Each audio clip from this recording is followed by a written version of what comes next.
support giving Harry Reid and the Democrats the ability to raise the debt ceiling with 50 votes instead of 60.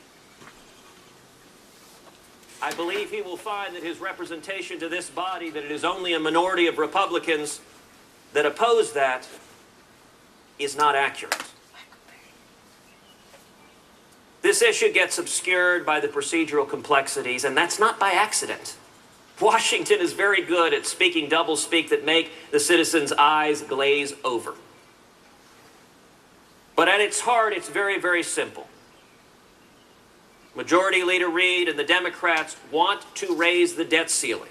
They have stated they want to raise the debt ceiling, and they want to do so consistent with President Obama's instructions, to do so without debate, because he doesn't want to debate this issue, without conditions, without anything to fix our out-of-control spending, our out-of-control debt. Simply give him an additional blank credit card, because going from $10 trillion to $17 trillion has not been enough.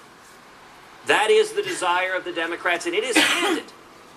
We could go to conference right now today if the Democrats would simply say, we won't raise the debt ceiling with just using 50 votes. We will debate it on the floor with a 60-vote threshold and actually be forced to find some bipartisan agreement.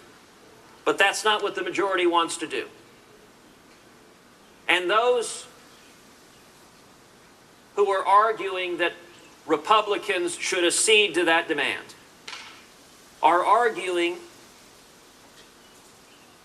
that all of us who have told our constituents we're going to fight to solve this economic problem, we're going to fight to stop this out-of-control spending, we're going to fight to stop bankrupting our kids,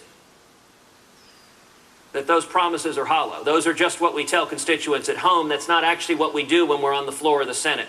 I would note, indeed, that when the senior senator from Arizona said it is only a small minority that believes this on the Republican side, if my friend the senior senator is able to produce a written letter with the signature of a majority of Republicans, I will offer here and now to go to a home game of my Houston Astros wearing an Arizona Diamondback hat.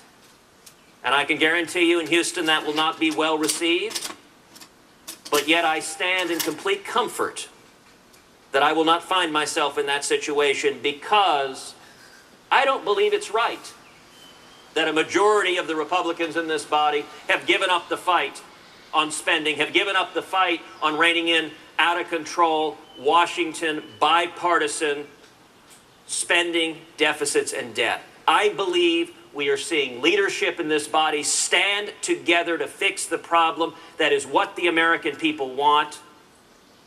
So let me say this in closing. It's easy to get confused by all of the procedural discussions back and forth.